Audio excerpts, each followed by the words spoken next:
Welcome to a special edition of Profiles in Partnership. I'm Anthony Carrano, and today we're doing something a little different. Over the past year, we've sat down with some of the most innovative, resilient, and forward-thinking leaders in the Microsoft partner ecosystem. We've explored how trust becomes currency, how specialization drives growth, how AI is shaping the way we deliver value, and how mergers, acquisitions, and global collaborations are rewriting the rules of the game. This panel is our chance to step back, connect the dots, and ask, what have we learned? What patterns are emerging? And most importantly, what's next for partners in this upcoming year? Are you ready to join us on this journey? Then stay tuned. We have a great show for you today. We have Rudy Rodriguez, co-founder, Dunamis Marketing, and co-host of this podcast, and Eddie Bader, International President of IAMCP and co-founder at Rise Partners, sharing their observations and perspectives that will leave you with a clear sense of where the opportunities and the challenges are for partners and where those are headed. Let's dive in. Okay, well, Eddie and Rudy, I'm really glad to have you guys. This is going to be a fun episode. I can't believe we made it to 25. We've got a year under our belt, so welcome. Thanks, Anthony. It's good to be here. Excellent. Rudy, I always see you every time, but it's always still good to see you, man. Still alive and well. Kick it off. It's not getting old. That's right. Well, for those that are listening, you know he didn't reciprocate, so I don't know. Maybe we got to diagnose that outside of this. That's episode 27. That's it. I love you, man. I love you. I feel it, man. I feel it. Well, what a year it's been. Really excited about this special episode as we're going to dive into just kind of reflections on the past year, things that we've observed, what we've learned, kind of talking about, things that we anticipate in the upcoming 12 months.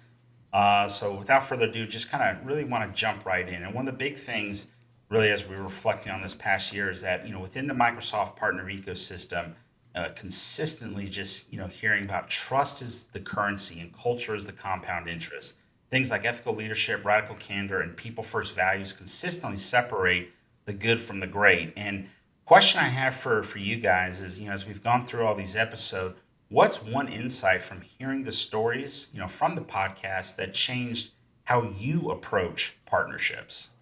I don't think I've changed my strategy over the years. One of the things that I've always stressed to folks at my companies and to partners in IAMCP is that there's a great opportunity for business, and a lot of us have built companies, and you go through the entire sales and marketing process trying to land business, and sometimes you're just going to run across opportunities that are not in your quiver of services that you offer. But one of the things I always used to stress to partners whom I met was, if I learned about your specializations, then I could introduce you to some of my customers as well. And that's still a philosophy that I still follow. And I think partners are more engaged now and looking for opportunities because so much time and effort and money get spent trying to land new customers that you have to have a strategy for partnering with other Microsoft partners to help you grow your business. And if you understand how to do that, then I think the partners that we run into realize that can make up a pretty good chunk of their business, probably as much as 30% of their total revenue. So it's one of the things I continue to stress is, go out and meet partners, learn whom you can trust, and work with and through those partners to help you grow your business. Eddie, how do you feel about that? Yeah, I agree. I think that, some of these quotes that come to mind from some of the episodes, like Natasha, she said, radical candor and clear swim lanes turn partners into long-term allies. That means a lot, right? Yeah. I think that says a lot in a very brief sentence. And I would just say that oftentimes, I've heard of situations where partners consider themselves to be competition. I think there's so much more to gain from the cooperation of working together, identifying your swim lanes. This is what I'm really good at. This is what you're really good at. We put this together. We go different places, right? And I think medicine has got it down, right? You go to your family doctor, right? But if it's something, ears, nose, and throat related, you go to the ENT. He sends you directly there. If it's heart related, sends you to the cardiologist. They all know what they specialize in, and there's a purpose for all of them, and they tend to have that system down really well. And I'm excited to see that this industry is moving towards that. I think we could move faster, but it's great to see that. And I think all of that, to your point earlier, Anthony, is built on trust, right? Knowing that Mm-hmm.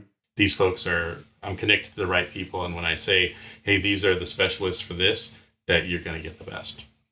Mm-hmm.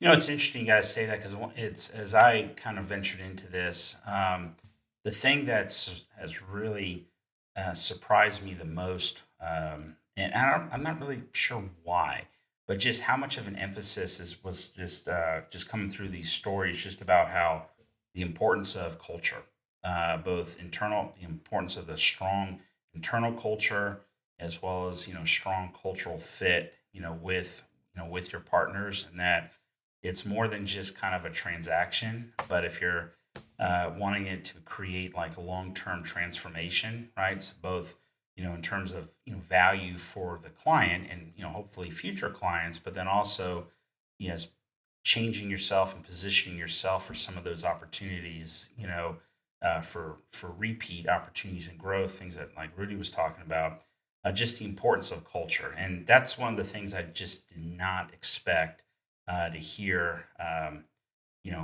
Coming out, in so many of these stories. And so, you know, I'm not sure. I think for me, like the thing about just about the changing the approach to partnerships is that just the emphasis on trying to find guys of really like culture, right? So it's not a matter of just finding guys that, I mean, yes, it's important to find people that you can work with, right, and that you feel can provide a good value to your customers, but just the emphasis on cultural fit, or how much of the emphasis a cultural fit. So I thought that was kind of pretty cool. As you guys are sharing, was there any particular episode or insight, from like actually like a specific episode that stuck with you guys? I know for me, like one, and was definitely it's funny because it was actually the first one, and I think it served as a real catalyst for a lot of these. Was when Eric shared great partnerships turn challenges into launch pads for innovations. And I just thought as a way of just really then framing all these things going forward. And there was another one that really stood out to me, was Aaron in episode 20.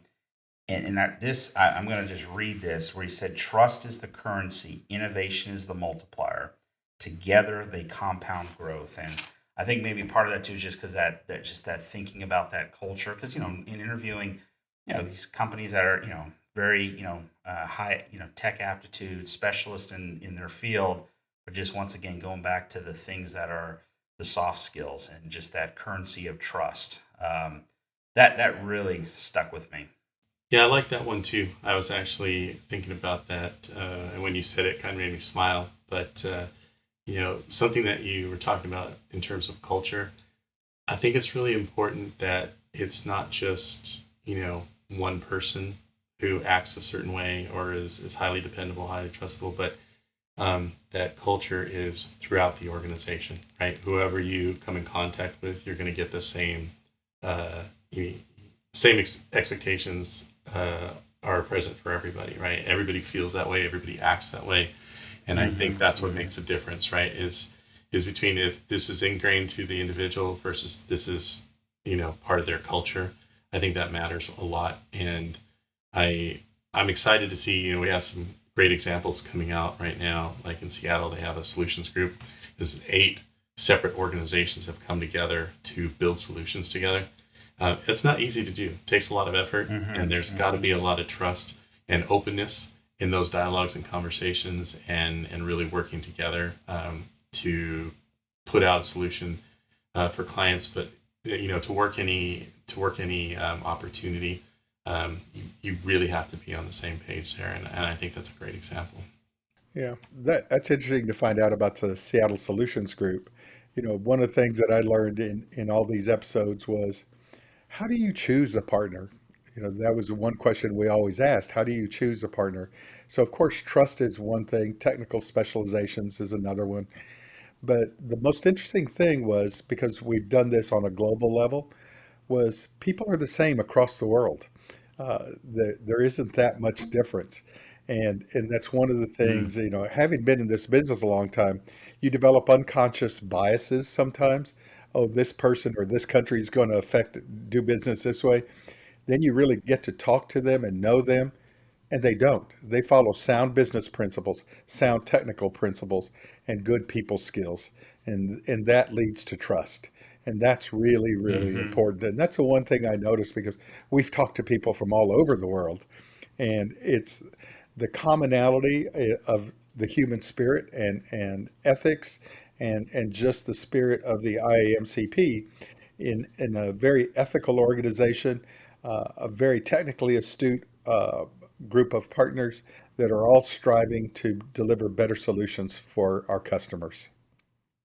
hmm hmm No, that's so true. Especially I mean, you talk about was just all the folks we've interviewed. I mean, we've interviewed everybody from a lot of different countries. I mean, Right. probably about a dozen different countries, different partner types, various sizes. That's it's interesting because that's just thinking back, even just to like the first question is just the diversity in the community, right? But to your point, the shared commonality around so many things. And just while you were sharing, it kind of reminded me of there was a quote that Suresh gave. It was in episode 10, where and I mean this is a great line. So Suresh, if you're listening, man, this was fantastic. Where he said, "Your brand is built in the community long before it's built in the boardroom." Right. And so to your point about with the ethics and the quality work, and the delivering, like you said, it's building that brand in that community of trust. And I think that's what makes it, because IMCP members, I mean, they're not going to tolerate people who are not mindful of building their brand in the community. And just they'll, I don't know if you'll Eddie, I don't know if you officially kick anybody out if they just become transactional, but they definitely don't reap the benefits, I think, of the partner collaborations. Yeah. Well, there is a mechanism for removal. We won't get into that today, but I'll just say that it doesn't happen often, thank goodness. But there's something, just I mean, these are partnerships are relationships. They're like friendships, right? Between businesses, hmm but they are behind the businesses are people. And I think at the when it's all said and done, people have to, we talk about this no like and trust, but if you see somebody acting in a certain way that doesn't align with you, you tend to just to move away from them, right? hmm And hmm so we may not like move somebody out of the community, but they may not thrive because nobody's going to want to work with them because of the way Yeah. Yeah. they approach business. And I'll also say that one of the most powerful, we live in a highly virtual space right now, but I still think one of the most powerful things about this community, other communities, is really getting face to face with people. Those Mm. conversations you have, like even if you're at a conference, we had Illuminate in Dallas in March, and we have another one coming up in EMEA. But those times, and even Inspire, or WPC before that, those you see the same people, people that live, 10 minutes away from me. I might not talk to as much, but when you're in that conference, you have, 3 or 4 days, maybe 5 days all together doing stuff. You learn about those people, right? You learn about Mhm. who they are, their tendencies. You build this rapport with them, and that goes a long way. And if we could figure out a way to accelerate that, um, Mhm. you know, virtually, I think it can happen virtually, but in person, it's just off the charts the way it happens. Mhm. I think that's core to building, maintaining, and strengthening relationships and partnerships. Mhm. Mhm. Well, I know we've talked a lot about trust and specialization. I know it was definitely a big reoccurring theme in a lot of the episodes. Let me ask you guys, from what both just like you observe from these partner stories, right? specifically, from these partner stories, what were some of the best practices around trust and specialization have you seen emerge as keys to success? I'll jump in on this one. I think sometimes partners feel like, hey, if I specialize, then I'm going to be losing out on all this other business, right? If I don't take everything that comes my way. And I think it's just the opposite. I think you become known for being the expert in this. And go back to that, medical analogy, right? I am the cardiologist. I'm the ENT. I'm the top in my particular field. And I think Joe Califf, he even talked about, that leads to better margins too, right? Because you're Mm-hmm. charging more. Mm-hmm. You're an expert. I think we shouldn't shy away from being experts. Um, and even if we're partnering, you want to have that person and that team that can come in and just nail it, right? Mm-hmm. And there's a lot of value to that, to other partners and to the customers when it's all said and done. I'll take a little bit different angle on this one because specializations is is so important. And one of the things, since we just finished working on 9 Partner of the Year stories, I really learned all about some of the specializations that some of our partners have and how committed they are to being the best in the industry, and how they can deliver significant value to their customers. So whether you're working with partner to partner or again developing your specializations, this can take your business up to the next level because now you're seen as a technical specialist, a business leader, a thought leader, and guess what? You now partner with Microsoft, which is what a lot of people ask us in the IMCP. How do I get the leads? One, prove how good you really are, find that business, and then partner with Microsoft by taking specific leads to them as well. In years past, that's how we Mm-hmm. built our business. Was we would go out and find large enterprise accounts who needed specific particular help, and we would enlist Microsoft's help in helping us land that business. But we had the technical expertise to drive that business. And we worked Mm-hmm. together to drive licensing revenue for Microsoft, implementation revenue for our companies, and you see partners doing that. And again, the specializations prove you can do it. So Eddie mentioned Joe Colliff. He's got a couple of MVPs on his staff. Our good friend AJ in Houston is another one. MVPs on his Dynamics practice. And there's a company I work with here in Austin. They have 11 MVPs on their staff. That's huge. That's huge. And they partner with Microsoft on business. So people say, "How do I get those leads from Microsoft?" You have to become really good at what you do. So invest in your company, invest in yourself, invest in your company, invest in your people skills, technical and people skills as well. And that will help you with your specializations and really drive those margins that you're looking for. That's excellent. That's excellent.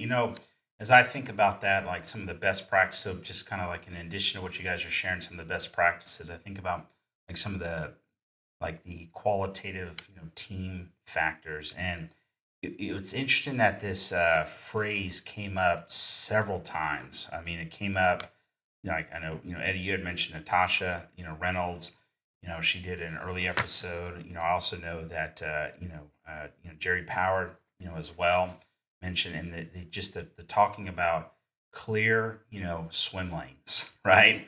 And if they have clear swim lanes, there's you've got the proactive, the communication. I think the radical candor was the word you used earlier. And then you have that mutual accountability, just to as part of some of those best practices, for success. So I thought those were those were really key, and just and another kind of like a reoccurring like theme as I think about this like best practices is that it doesn't happen by accident, right? I mean, if you approach it very haphazard and you're ambiguous, it's going to be a disaster, right? And so every one of our guests, just emphasizes the importance of, of being that like, true partnership and collaboration isn't just kind of luck. It doesn't just happen, but you have to be deliberate and you have to design it, to execute, accordingly to kind of get those results. And so I thought that was pretty interesting. I do want to, there was something that was said earlier, just about, the importance of, specialization and niching. How, and this did come up in a few times is, what have you guys observed, and just even reflecting on these stories about seeing like balancing being a niche expert with, staying adaptable. And what I mean by that is responsive, like to the needs of the customer. So, I mean, what are some things like, can you guys speak to that? I would say, if I'm understanding you correctly, I'm a specialist, but maybe now my customer is asking me something that's might be outside of my wheelhouse. Is that fair to say? Yeah, I think you have to stay true to yourself, right? Um, and that is the first thing that comes to my mind when I hear that is that's a partnering opportunity, right? I think of if I'm really dedicated, if we're gonna do all the things we just talked about, right? Really Mm-hmm. focus on our specialty, really, our skilling, our people skills, everything is pointed in a certain direction, and it's very exact. The right thing to do is find somebody who's doing that with this other request, right? And partner, in my opinion, right? There are times if you're big enough, maybe you can have um, a few specializations, but a lot of our partners that we come into contact with, it's probably they're suited to having a single focus, right? That's my take. I always think of if it's outside of my wheelhouse, let's find the right person for that because Mm-hmm. ultimately it's in the best interest of the overall solution, the customer. Mm-hmm. Mm-hmm.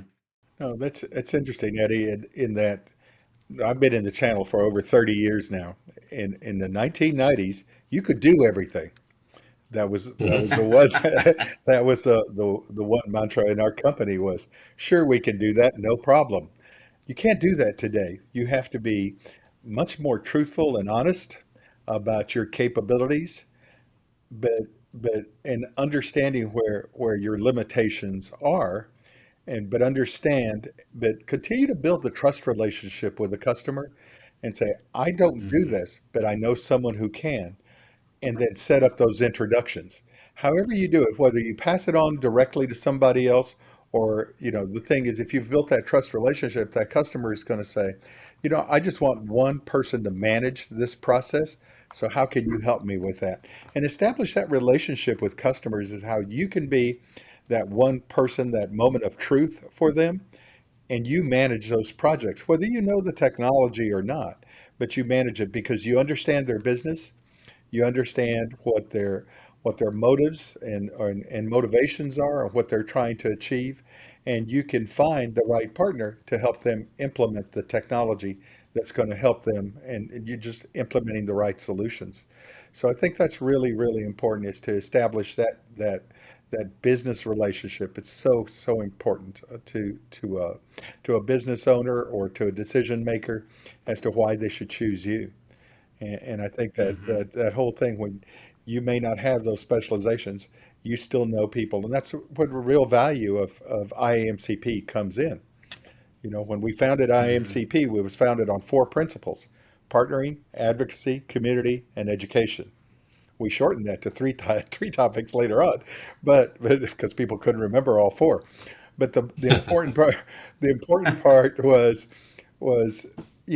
partnering. How am I going to partner, and how? And but you have to understand that partnering is has multiple aspects to it. There's partnering with other partners and partnering with your client, and building trust relationships both ways. Yeah, I was just going to say something on that too, because we were talking about trust in the context of trust amongst partners, but there's trust amongst the partner and the client as well, and I think that's just as important. Um, Mhm. I think the idea may be overlooked or underrated, but when a client comes to you and they ask you for help, and you tell them, "Hey, that's uh, that's not me. I have somebody who do that and is much better at it than I am." That what you've done there is you've just started building a deeper relationship. You're admittedly open about what you can and can't do, what your capabilities are, and the fact that you want the best for them. And the best in this case is bringing somebody else in to help them with this. That goes a long way, right? You're starting to cement a very long term relationship by doing that. Yeah. That I think that kind of circles back around to when you're known for you're being an expert, you're that trust, and I think go back to that quote from Suresh about that's part of building your brand in the community. Like you're like, okay, this person is honest, they're easy to work with, they're good to work with, they're world class in these things. People are going to want to one they're going to remember you. You're going to stand out for these things that you're world class in, but they're also want to you'll be attracted they'll be attracted to you as they want to help their clients who might need some of those things that you're world class in but that you're not. So staying true to yourself, I think to your point, makes you really kind of stand out and grow. Let's talk a little bit about about growth. I mean, I know we've talked a lot about just about innovation and trust. Growth a lot of times, I mean, sometimes it can mean like organic, sometimes it can mean M&A. We've talked a lot about partnership. It could be marketing. Let's explore what it takes to really kind of grow without losing, I guess, your edge, and without losing being true to who you really are. Yeah, I'm actually really interested in talking about what we've observed in that context in terms of what are some of the biggest changes or shifts you've seen in the Microsoft ecosystem, this year? Things are constantly changing, but what stands out to you guys the most? Well, I want to defer to Rudy to answer this first because he's been in it for 30 years. So he's got a lot of perspective, See, man. see, you keep saying that, and then you wonder why he doesn't respond to you at the beginning of the show. No, he I'm, admitted he I'm had the teasing you. 30 years, man. I'm teasing you. He said the 30-year number. I'm not outing his age. No I'm way, man. teasing you. Nothing but respect.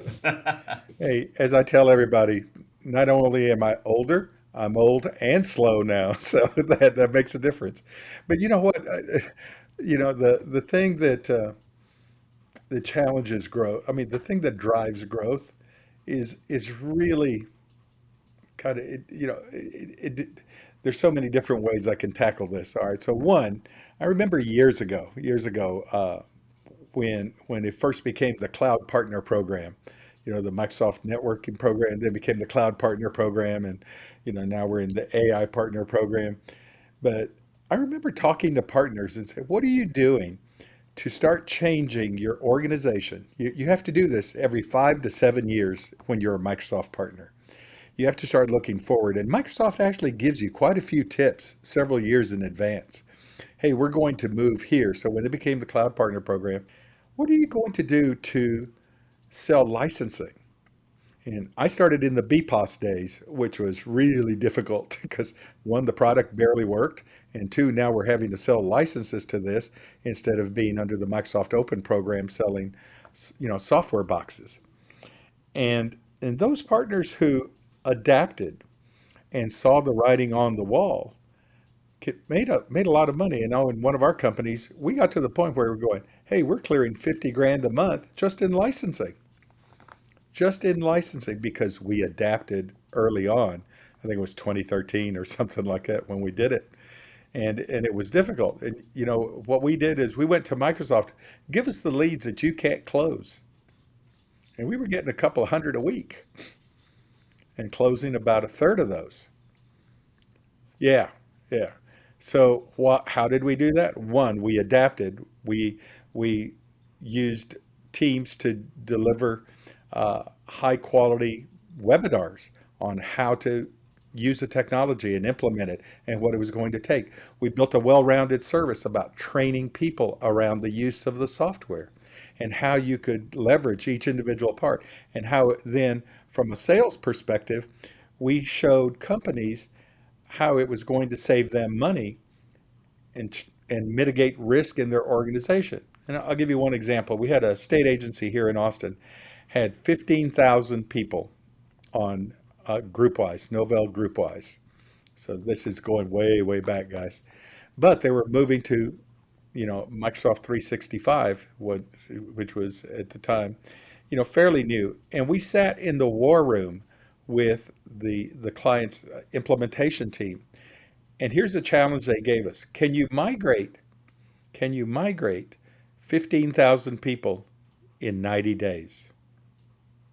And I could tell you pretty much Hmm. everyone in the room went, what? There was a couple of other words beyond that, but it was what was one of the words. And we said, all right, we've been given a challenge. Now, how are we going to do it? So, one was putting in the right team, and we used nothing but certified people, certified trainers to help them launch that. And I think it was Microsoft Link at the time, not Teams, by the way. And we took a look at things. What are the things that are challenging this organization the most? They had over 3,000 backlogged help desk tickets. 3,000. And I said, our first job is to get that down because these people have other issues. Now, when we implement this, we're going to target people in target groups, and we did it. And by doing that and answering their questions and then setting up a knowledge base and setting up our help desk, we took the help desk from 37 people down to two people, and cleared up 3,000 tickets by using certified help, using the technology, showing them how to use it, providing it to our clients to do it while working on the implementation on a nightly basis. And I can tell you, it was a lot of 18-hour days and weekends too. But we accomplished that. And guess what? Microsoft, well, I mean, we were a subcontractor to Microsoft Premier Services. And they came back to us and said, what else do you want to try? And my That's answer was awesome. a lot of alcohol and drugs right now because I'm exhausted and I need sleep. Yeah. And they let me have a week's worth of sleep before we moved on to the next project. But it's understanding the scope of how you want to help a client and coming up with the strategy. And your strategy is you have to develop a strategy for implementation, a strategy for partnering, and then the strategy for communicating your successes along the way, because you can anticipate issues and problems along the way as well. And if you get out in front of them, you're just going to be much more successful. So that's a long answer. So we can edit that to Coca-Cola and candy later, right? No, no. The title of this episode is Rudy Rodriguez: My Life of Drugs and Alcohol. Right? Ah, well, that'll get it's in Ibuprofen. that'll it's in the transcript. It's official. well, I get more subscribers. I'll tell you that much for That's sure. it. No, There's one beer, one you bourbon, asked an and one interesting. scotch, Eddie. Right there you go. That's it.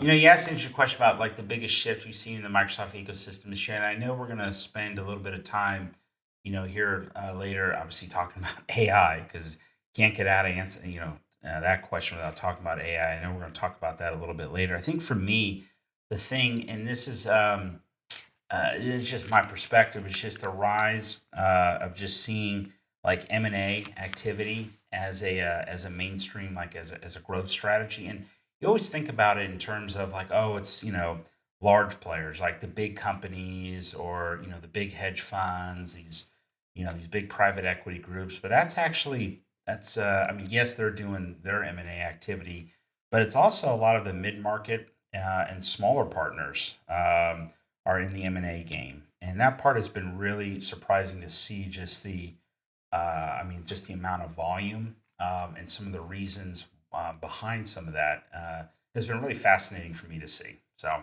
I've really enjoyed learning about that.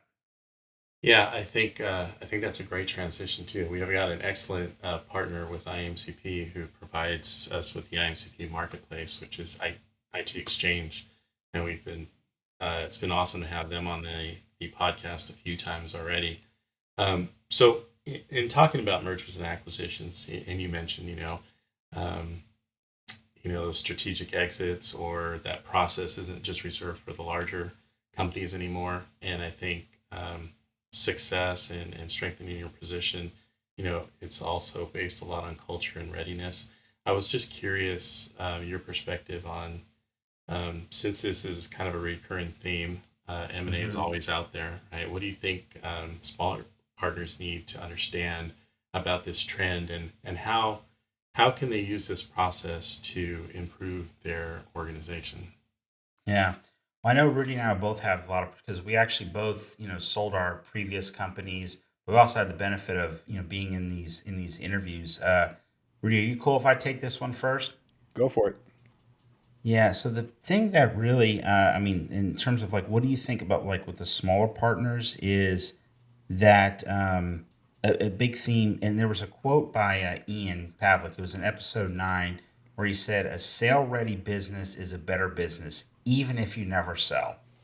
And I was just like, "Man, that's a really good way to think about it. And that if you're doing the things that you know you need to do to sell your business, you're building a better company, right? And so, like, you win either way. Your employees win, your customers win, you as the owner win by just doing some of those critical things to get your business ready to sell. And you're gonna be operating and performing better anyway. And that just that M&A readiness, it's like it's almost like it's a good discipline. It's like a practice that even if you're not selling, that you should be doing the things you need to do to build operational health. It's that I mean, there's a lot of things that I would share, but that's probably the biggest one that stood out to me.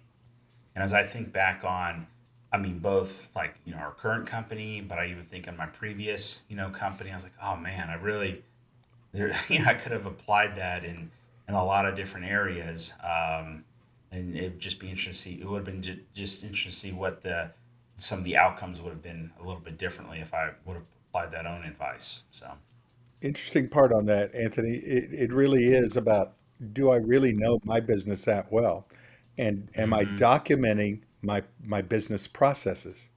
So that's one of the mm-hmm, things that we used to do was we documented our entire, KPIs for the entire organization on what we wanted to achieve. So besides a budget, which everyone should have, but we had a strategy that we followed, and we would do a strategic planning session every year and then follow that on a monthly or quarterly basis. But on top of that, we documented our sales and marketing processes. So we knew what campaigns were going to be running. We had certain behavioral items that we had for our sales teams. How many appointments, how many proposals, how much this, et cetera, et cetera. So we became really good at being able to predict our revenue as well. At the mm-hmm. beginning of every month, I would look at the current month and so if we were at 105% of quota, we were going to hit quota that month. Nothing worse than a sales organization who's going to try to hit quota and they don't know where they are at the beginning of the month. You have to know exactly where you are. And then on top of that, we also built a training plan. So we took all our consultants and said, how am I going to train these people? What skills do I want them to have? And we had tier 1, 2, and 3 type level people. And so the amount of money that we would spend on training those people, because as I mentioned earlier on, was investing in the organization. And we had a process that we Mm-hmm. documented, said, hey, our technical people will be billable 70 to 80% of the time, and 20% of their 2,080 hours in a year will be spent on training. And so we had to manage those people to continuously grow their skills. But that's how we were able to keep people for a long period of time because we kept advancing their skills and we kept building the successor generation underneath them. So we were able to do that. So documenting your processes. So as you grow, that's really important because a lot of people in this business start out because they have a client who they get some business and you know how to implement it. Now, where do I go from here? It is a process and it is a Yeah. strategy. Well, too, and then when you mentioned about the importance about the predictable, revenue, I mean, that's where, and I know Tim's talked a lot about this, Mhm. as well as just like the valuations are stronger for those that have that reoccurring revenue and that Mhm. defensible IP. And so, like to your point, if you got your recurring revenue, you kind of know this is where I'm at the start of every month before I even have to open up the doors day one. Just so the importance of for these smaller partners to, I mean, yeah, it's you chase the big projects, right? But there's something to be said for you're building that you're getting those incremental reoccurring revenue right? And then, how that pays off, big dividends, over time. Your company is a set of building blocks. And do I understand what each one of those blocks does? And that's really, really important. So if you don't have a good CFO or accountant helping you with the business metrics, get one. Same with sales and sales management. Understand your processes there and what performance metrics are important to helping you grow that company. And then last but definitely not least is your technical expertise. How am I going to grow that technical expertise and continue to grow it? Because that's the success of your business. Yeah, I was just gonna say I think we hitting on some recurring themes, right? And Tim also mentioned in M&A that tech is easy, right? It's the people and Mm-hmm. culture that make or break the deal. Mm-hmm. It's making sure that you have a culture that prioritizes skilling, that prioritizes documentation and processes and repeatable things that you can count on. And it's not because those things provide consistency in an operation, right? If you have all those things documented, even if you should have some turnover, you still are performing at a very consistent level. And any business that can do that, as opposed to going, peaks and valleys, ultimately that's going to be more valuable long term, right? So Mm-hmm. yeah, Mm-hmm. I think this is all everything we've been talking about so far is kind of like a build uh, in this conversation. It's cool. So I know we talked about M&A, and I also wanted to talk about the evolving partner roles within organizations, and we see partners acting as trusted advisors, which has been going on for forever, as well as ecosystem integrators. And we have this kind of movement from you know transactional to transformational Mm-hmm. partnerships. Um, I think the focus is more moving towards the transformational long-term relationships. And I was just going to ask both of you, if you had to bet on one of these emerging roles, advisor, educator, innovator, which one would you put all your money in and why is that? Want me to go first on that one? Because you can't pick the same one. So, uh, so innovator, innovator because of AI. AI. If you are an innovator and especially with the advent of AI, and you can innovate, but do it in a trusted, ethical way, because there's some things that can go wrong with AI, as we all know. Is if you can innovate, because you will become a trusted advisor from that, because you understand an organization's business processes, what the key stakeholders' motivations are, and how to implement the technology to execute all of this. And you can't be afraid to have the tough discussions with stakeholders about why certain things are happening and how you can help drive help drive and meet their business goals, because business goals don't change much, right? You have to drive revenue, mitigate risk, and I'm having a Rick Perry moment, forgetting the third one right now, which I'm always talking about. But it's one of those things that if you can be an innovator and show companies how you can drive their growth and while mitigating the risk, it's going to help them so much, and they start trusting you and saying, all right, help us some more. And you do that through innovation, and you will develop the business expertise to be a good technical advisor as well. Yeah, Eddie, I'd like to answer D, all the above. If that's, That wasn't an option. I know, but Pick one, he said. man, Pick one. that's a tough one.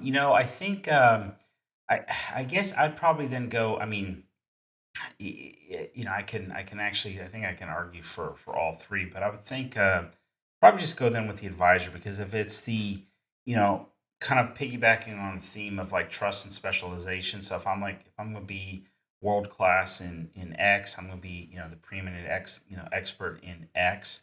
then I could provide that type of be that go-to advisor for my partners on behalf of their customers. And so I would probably, but it's gonna bleed over into because you're gonna be doing some education. You're definitely gonna be doing innovation. So since you're forcing me to pick one, I'll pick A advisor.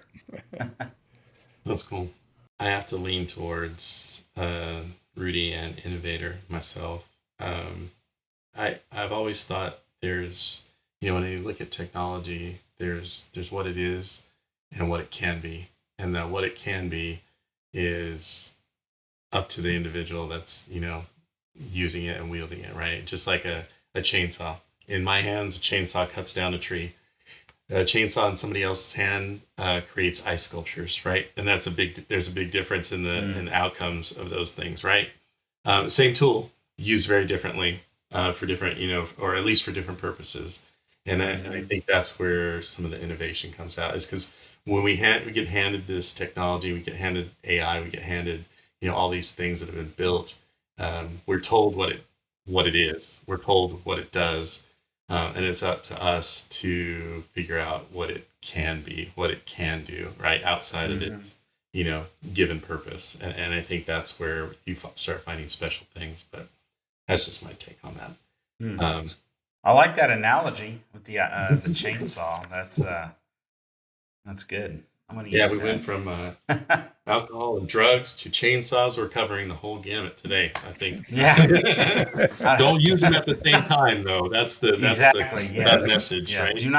Don't operate the chainsaw while under the influence of alcohol and drugs. It's Be an interesting uh TikTok video. yeah. Well, I don't know about around you guys, but they have like whiskey bars with axe throwing. I'm like, that seems like Oh a yeah. horrible combination to me. Yeah. I No. No. I want to see it, but I don't. I want to see it from a safe distance. You know what I mean? But hmm Hey, so hey Well, Eddie. as the advisor, as the advisor, I would say, yeah, don't do that. So, I would say get some education before doing that, because yeah. uh, otherwise you'll do like I did, and I threw it so hard and low that it came bouncing right back at me, and it was like everybody Oh, um, behind me yeah. went scrambling at the same yeah. We time. don't. So it can be dangerous. Well, I've actually gone the innovator route because at Costco they had these plastic uh, axes that you can throw against this board, and it kind of acts like a Velcro dartboard. It's not Velcro, but it still sticks. And there's no cutting edges, and everybody stays safe. And if your choice is to consume, you can consume safely. So I think we covered all aspects of that one. Nice, nice. So, one of the reasons why we're here doing this podcast is really around this community, IAMCP, right? And Yeah. I think for a lot of things, we know it to be, the connect, learn, and grow, right? Connect to people, educate yourself on the Microsoft ecosystem, but on technology, on how to partner. We tell people to partner or network, and we assume they know how to do it, but it's actually a skill set that you have to develop, and there's a right way to go about it, and so we show those things, and then grow, right? Grow your business, grow as an individual, grow your skill set. I think IMCB has been credited with opening a lot of doors and making a lot of connections globally, and I think that's a wonderful thing. And we have a bunch of references from different episodes, from the first 25 episodes, and we have more to share in the next 25 episodes. I was just kind of curious on your thoughts on that. Is you know what have you seen, or have you seen IMCP members help move from just plain networking to actual business outcomes? What was one, like a real cool partner story, whether it was captured in one of these podcast episodes or not? What is one story that stands out for you guys?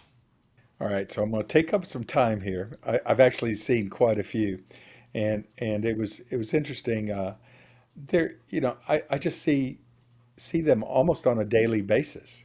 I've been evangelizing IMCP for 30 years now, and that's one of the things that I've worked with so many different partners in either helping them with particular business issues that they're having to help them grow their business, or helping them drive and create their partnerships to grow their business, or to partner with key people to develop a product that can turn into a business. So I've been on all three. And so one of the most successful ones I've seen was working with former president of IMCP, Randy Steinley, and a good friend of mine, and working with him and putting together all the pieces to to turn into his HIPAA type organization, his grading organization that he did, and building that software services where he grew that into a multi-million dollar business and turned around and sold that. That's a great way to, because he came to me and says, "Can you help me with this?" All right, well, let's take a look at the organization and see where this is not working. Let's figure out what's not working. And he was approaching everything from a straight sales perspective. No, let's look at the technology as well. Who's going to do that? Who are the key people, and what are their credentials to solidify and verify that this is going to be a solid product? And then identifying the key markets, the key players, et cetera, and then identifying key players across the country who could help them resell that service. So going through MSPs who are servicing doctors' offices, hospitals, and clinics, things like that, who also wanted to make sure their clients were HIPAA compliant. And so through learning how to build all that stuff was people working together to build a solution that was going to drive, and it turned into a very successful business. So that's one. That's one. I saw one this week where our good friend John Nicolau put out a thing and said, "Hey, we've got a client who is spending X amount of dollars on Azure per month, and you know how Microsoft's moving to direct CSPs. Any of you out there want to do that?" So I knew a couple and turned both those partners on to John, who's now working with them to see if they can drive that business because it's a substantial amount of revenue. And I've also worked with again many other partners is to how do we help people put this together. And I think having been a member of IMCP and having been in multiple roles, that you learn a lot about the organization and about the players in the organization and how you can connect those people with each other. And then as those people who know me well enough, I'll make you learn this Microsoft stuff. You have to learn it because that's what's going to drive your business, and that's what's going to help you grow your business. So those are some examples. I have a bunch of them. I wish I could tell you all of them, but it's a bunch of them, and can be very successful. And I'm sure you do too, Eddie. Yeah, for context, that opportunity to move to CSP that Rudy was talking about, that wasn't a small opportunity. There was like $25,000 a month that they were talking about in opportunity there. So it's pretty amazing that you can find that this community. Yeah, I know for me, like as I think about our episodes in particular, there was one that's always stood out to me, and it was a story that Carl Mazzanti, in episode 16 that he shared about. It was in he was talking about in 2012, so it's been a while, right? But it was when Hurricane Sandy came in and hit, and it just caused so much, devastation there. And I think maybe part of it that resonated with me because like my extended family's all, from New York as well. So I know a lot of them were impacted, but he just talked about, Carl specifically was talking about, just the power of IMCP, even, back then, right? And, where they had hundreds and hundreds of servers go down for so many customers. And here he is, he's standing like, knee deep in, sewage and, having to use baby wipes because there's like no running water. And what does he do? They had, like I said, all these customers, were devastated. He was talking about how they had, partners from multiple like states, come who were not affected, by the hurricane, come to help out. And they were able to get every customer restored within 72 hours, just because they had all these IMCP partners drive in and help them out. And I thought that was kind of a cool story, right? Because a lot of the stories that I mean, where the stories that a lot of the other stories we heard were, it's all very proactive. They're great stories of creating value. This is one where you had a crisis, hit, and it's just reactive and just kind of like the rapid response of the community. And I thought that was pretty cool. So that one kind of stands out to me in particular. Yeah, I'm very, very proud of this community for a lot of reasons, but especially in those times of need, this community shows up for one another. Especially if something happens, and it's not unique to us, but it's nice to know that we have that. That's part of our culture. Is we go we go out of our way to figure out what we can do to help, and we don't necessarily have to be asked, right? We're asking, hey, what can we do? Can we show up? Can we, what can we send you?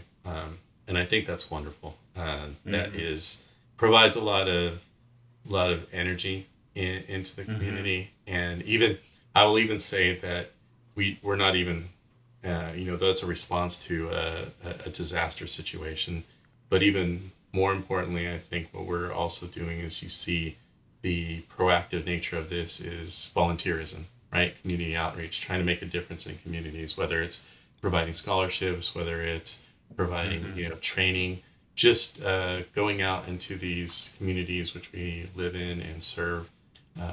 It makes a huge difference. It builds that connection and bond, and I am really grateful for all the partners and the chapters around the world that are doing that. I think it's wonderful.